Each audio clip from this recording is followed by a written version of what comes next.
Hello students, chapter number 3 electrochemistry में आपका फिर से स्वागत है।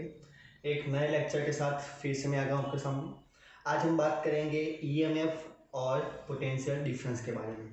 हमने लास्ट लेक्चर में डिस्कशन की थी कि इलेक्ट्रो पोटेंशियल किसको कहते हैं। उसके बेसिस पे हमने दो तरह के पोटेंशियल देखे थे, oxidation potential and reduction potential. उसके बाद हमने दो हाफ सेल्स लिए थे, उसको कंबाइन करके जब आप इलेक्ट्रोकेमिकल सेल बनाते हो तो उसमें जो आपको नेट पोटेंशियल डिफरेंस देखने को मिलता है उसको हम कहते हैं ईएमएफ यानी कि इलेक्ट्रोमोटिव फोर्स या फिर सेल पोटेंशियल। तो उसके बाद हमने सेल पोटेंशियल की डिस्कशन की थी that E cell is equal to electrode और potential of right hand side minus electrode potential of left hand side. उसके बाद मैंने आपको कहा था कि नेक्स्ट लेक्चर में मैं आपको समझाऊंगा कि डिफरेंस क्या होता है ईएमएफ और सेल पोटेंशियल और पोटेंशियल डिफरेंस के बारे में। तो चलिए आज की डिस्कशन स्टार्ट करते हैं, that is the difference between EMF and cell potential और पोटेंशियल डिफरेंस। तो सबसे पहले ईएमएफ को आपको ईएमएफ का फुल नेम पता होना चाहिए, that is a electromotive force, और पोटेंशियल डिफरेंस जिसको हम कहते हैं सेल पोटेंशियल भी। तो चलिए हम दोनों की डिस्कशन करते हैं कि किसको ईएमएफ कहते हैं और किसको कहते हैं पोटेंशियल डिफरेंस। तो सबसे पहले बात करते हैं डेफिनेशन की। तो इट इज द, देखिए ये जो पीडी लिखा है that is a potential difference, ठीक है। जो ये पीडी है इसका मतलब क्या है, potential difference. It is the potential difference. आप जब भी नोट्स बनाओ तो पूरा लिखना पोटेंशियल डिफरेंस, पीडी मत लिखना। So it is the potential difference between the two electrodes when no current is flowing in circuit, that is in an open circuit. सबसे पहला डिफरेंस यही है दोनों में। देखिए दोनों की ऑलमोस्ट सिमिलरिटी होती है। आप कई बार ईएमएफ को पोटेंशियल डिफरेंस भी कह सकते हो, लेकिन दोनों का सबसे मेजर डिफरेंस क्या है कि आपने जो पोटेंशियल डिफरेंस निकाला है when no current is flowing, मतलब कि मानो मैं आपको एक फिगर के थ्रू समझाऊं कि दोनों में मेजर डिफरेंस क्या होता है। मान लीजिए हमने एक इलेक्ट्रोकेमिकल सेल बनाया है, मैं केवल एक रफ फिगर ड्रॉ कर रहा हूँ, ठीक है। ये आपके दो इलेक्ट्रोड्स हो गए, आपने दोनों इलेक्ट्रोड्स को ज्वाइन किया है और यहाँ पे देखो आपने जो सर्किट है वो सर्किट ओपन रखी है। यहाँ पे आपने कोई की है वो की ओपन रखी है, मतलब कि अभी ये जो सेल है is it not in a working, cell is not in working. बस अभी आपका सेल वर्क नहीं कर रहा है, मतलब कि ये इलेक्ट्रिक करंट प्रोड्यूस नहीं कर रहा है। तो एट दैट टाइम आपका जो मैक्सिमम वोल्टेज मिल सकता है उसको बोलते हैं आपका ईएमएफ। अगर मानो मैं बात करूँ जिंक और कॉपर के सेल की, ये जिंक है और ये कॉपर है, इसको डीप कर लेना ऐसे फिगर के अंडरस्टैंडिंग के, ठीक है। तो देखो आपको पता होगा कि हमने एक डिस्कशन की थी कि आपका जो जिंक कॉपर का इलेक्ट्रोड है, जो इलेक्ट्रोकेमिकल सेल, वो मैक्सिमम आपको 1.10 वोल्ट दे सकता है। बस जो मैक्सिमम 1.10 वोल्ट है ये उसका क्या है, ईएमएफ है। अब मान लीजिए कुछ समय बाद आपने ये सेल को कनेक्ट कर लिया एक की के साथ, मतलब कि अब आपने इसमें की लगा दी है और आपकी सर्किट अब कंप्लीट हो गई है। तो अब क्या होगा, इसमें से यहाँ से इलेक्ट्रॉन्स जाएंगे फ्रॉम जिंक टू कॉपर और यहाँ से आपको अब इलेक्ट्रिक करंट देखने को मिलेगा फ्रॉम कॉपर टू जिंक। अब देखो जैसे जैसे ये सेल काम करेगा वैसे वैसे जो इसका पोटेंशियल डिफरेंस है वो 1.10 से क्या होगा, कम होगा, मतलब कि at that time your E cell is less than 1.10 volt होगा। बस ये जो सेल डिफरेंस आपको देखने को मिला, पोटेंशियल डिफरेंस देखने को मिला जिसको हम कहते हैं सेल पोटेंशियल, बस वही आपका क्या है, वही आपका है पोटेंशियल डिफरेंस। तो देखो यहाँ पे लिखा हुआ है it is the difference of the electrode potentials of the two electrodes when the cell is sending current through the circuit. मतलब कि अगर आपने सर्किट बनाई है, उस सर्किट को आपने कंप्लीट नहीं किया है, आपकी सर्किट ओपन सर्किट है, तो एट दैट टाइम आपको जो मैक्सिमम वोल्टेज मिल सकता है उसको बोलते हैं आपका ईएमएफ।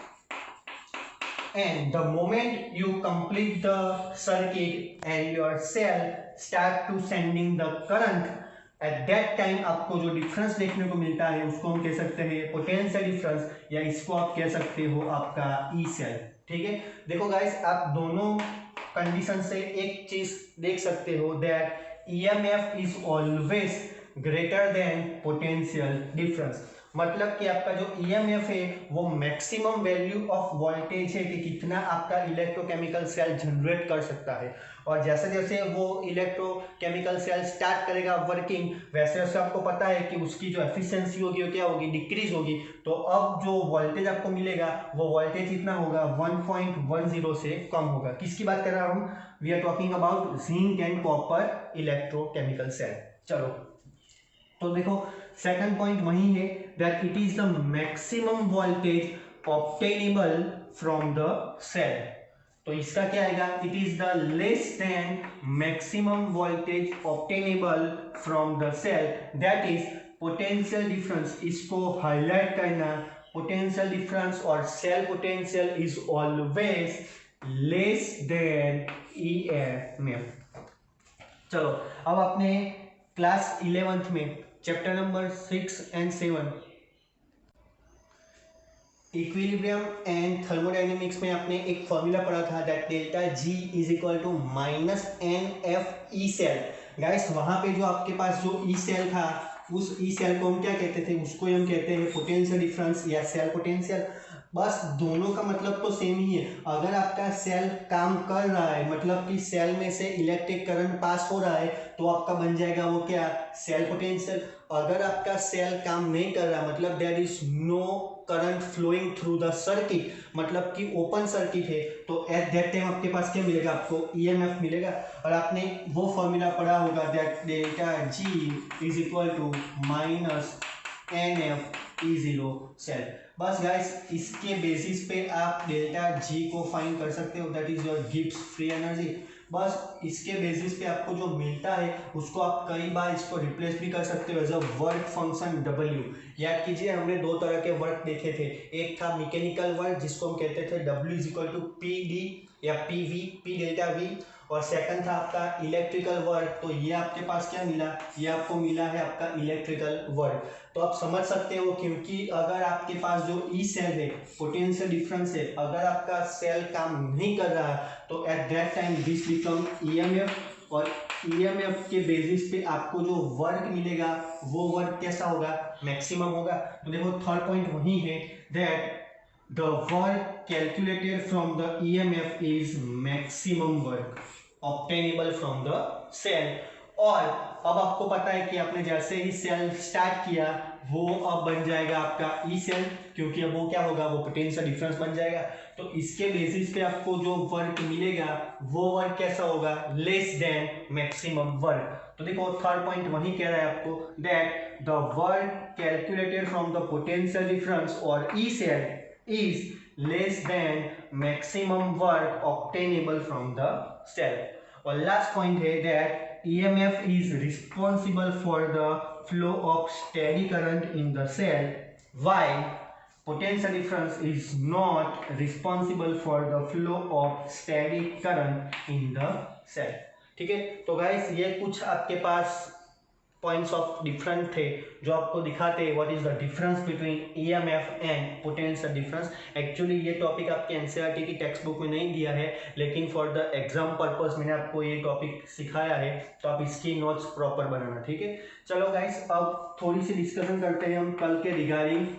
अगर आपको याद हो तो कल हमने एक रिलेशनशिप डिराइव की थी, that is your E oxidation is equal to minus of E reduction. इसको पहले समझो वर्ड में, इसका मतलब क्या है। इसको हम कहते हैं ऑक्सीडेशन पोटेंशियल ऑफ इलेक्ट्रॉन, और इसको कहते हैं हम रिडक्शन पोटेंशियल ऑफ इलेक्ट्रॉन। तो इसका मतलब अगर हम इसको वर्ड में लिखें तो इसको कैसे लिख सकते हो, that oxidation potential of electron is equal to minus of reduction potential of electrode. अब देखो गाइस, इसको समझाता हूँ कि हम ऐसा कैसे डिराइव कर सकते हैं। तो देखो, आपको पता होना चाहिए कि हमारे पास दो तरह के इक्वेशन होते हैं। एक तरह का इक्वेशन होता है कि ऑक्सीडेशन, जिसमें आपका जो मेटल सॉलिड है वो कुछ इलेक्ट्रॉन रिलीज करके बनेगा मेटल आयन में। इसको हम कहते हैं क्या, ऑक्सीडेशन। मैं इसको यहाँ पे लिखता हूँ ऑक्सीडेशन। और एक दूसरी रिएक्शन होती है जिसमें हम लिखते हैं कि आपका जो मेटल आयन है वो इलेक्ट्रॉन गेन करके अपने मेटल में क्या होता है, रिड्यूस। तो इसको हम कहते हैं रिडक्शन। चलो क्लियर। अब देखो गाइस, इसको अगर हम कोरिलेट करें हमारे एक चैप्टर नंबर 6 थर्मोडाइनेमिक्स क्लास 11, तो देखो मैं इसको कैसे कोरिलेट करता हूँ। मानो अगर मैंने इसके लिए कुछ ऐसा लिखा कि डेल्टा एच, देखो क्योंकि हमें यहाँ से इलेक्ट्रॉन निकालने हैं तो हमें इसको एनर्जी देनी पड़ेगी। याद करो, इसको हम कहते हैं ऑर्गेनाइजेशन एंथैल्पी। आप कहते हो कि a minimum amount of energy required to release 1 mole of electron. इसको हम कहते हैं ऑर्गेनाइजेशन एंथैल्पी। मतलब कि ये आपकी होगी एंडोथर्मिक रिएक्शन। तो गाइस, इसके लिए आपका डेल्टा क्या आएगा, पॉजिटिव आएगा। यस या नो, डेल्टा एच क्या आएगा, पॉजिटिव आएगा। गाइस, अब इसको अगर हम कोरिलेट करें हेल्स लॉ के साथ, याद करो हेल्स लॉ क्या कहता था। अगर आपने देखो इस रिएक्शन को, ये दोनों रिएक्शन देखो, इन दोनों रिएक्शन में आपको क्या दिखाई देता है, सोचो गौर से। कुछ याद आया? हमने क्या किया है, हमने दोनों रिएक्शन को क्या, मैं ऐसा कह सकता हूँ कि चलो अगर आप देखो तो हमने इस रिएक्शन को यहाँ पे रिवर्स लिखा है। देखो, जो यहाँ पे राइट हैंड साइड पे है वो इस रिएक्शन में लेफ्ट हैंड साइड पे है, और यहाँ पे जो लेफ्ट हैंड साइड पे है वो क्या यहाँ पे राइट हैंड साइड पे है। तो गाइस, अगर इसके लिए डेल्टा एच पॉजिटिव आता है तो याद करो हम इसमें क्या करते थे, फिर इसको हम क्या करेंगे कि नेगेटिव आएगा। यस या नो गाइस? बस अब गाइस मैं कुछ नहीं करता हूँ, मैं यहाँ से आपको अब दिखाता हूँ कि मैं यहाँ पे लिखता हूँ, क्योंकि अब हम बात कर रहे हैं ऑक्सीडेशन की। तो क्या मैं इसको ऐसा लिख सकता हूँ कि ई ऑक्सीडेशन, और यहाँ पे गाइस हुआ है रिडक्शन। तो क्या मैं इसको ऐसा लिख सकता हूँ कि this is your E reduction. अब गाइस देखो, आप दोनों इक्वेशन को ऐसे लिख सकते हो that E oxidation is equal to minus of E reduction. Clear? हमने कल जो चीज़ पढ़ी थी, शायद कुछ बच्चों को अभी भी डाउट था कि सर ऐसे कैसे होता है।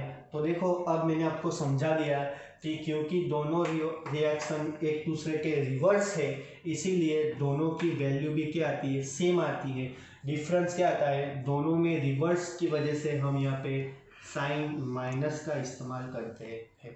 क्लियर? यस या नो? और इसीलिए आप जब भी कोई सेल बनाते हो तो उसका हम सेल पोटेंशियल कैलकुलेट कैसे करते हैं, तो we are calculating that reduction potential of cathode minus reduction potential of anode. Clear? This is for reduction, this is for potential, this is for cathode and this is for anode.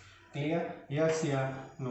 तो देखो, अब आपने ये formula पूरी तरह से समझ लिया होगा कि अगर आपने दो इलेक्ट्रोड लिए हैं, दोनों के आपने रिडक्शन पोटेंशियल का डिफरेंस लिया है, तो आपको क्या मिल जाएगा, आपका ई सेल मिल जाएगा। याद रखना गाइस, हमारे सिलेबस में हम कभी भी ऑक्सीडेशन पोटेंशियल की कैलकुलेट नहीं करते। हम हर एक एलिमेंट के, हर एक मेटल के रिडक्शन पोटेंशियल को ही कैलकुलेट करते हैं, ताकि आपको दिक्कत ना हो। आपके फॉर्मूला केवल एक ही तरह के बने, इसीलिए हम केवल रिडक्शन पोटेंशियल का ही इस्तेमाल करते हैं। क्लियर? अब आपके दिमाग में एक और क्वेश्चन होगा कि सर ये इलेक्ट्रोड पोटेंशियल की वैल्यू आती कैसे है। फॉर एग्जांपल, मैंने कहा कि आपके पास कॉपर का इलेक्ट्रोड है तो उसका पोटेंशियल इतना होता है, आपके पास जिंक का इलेक्ट्रोड है तो उसका पोटेंशियल इतना होता है। ये पोटेंशियल डिफरेंस आया कहाँ से, तो उसकी हम डिस्कशन करेंगे नेक्स्ट लेक्चर में, that measurement of electrode potentials of different metals. I hope कि इस लेक्चर में आपने जो मैंने पढ़ाया है वो आपको पूरी तरह से समझ में आया होगा। एक बार वीडियो पॉज करके स्क्रीनशॉट ले सकते हो ताकि आप आसानी से नोट्स बना पाओ। Thank you.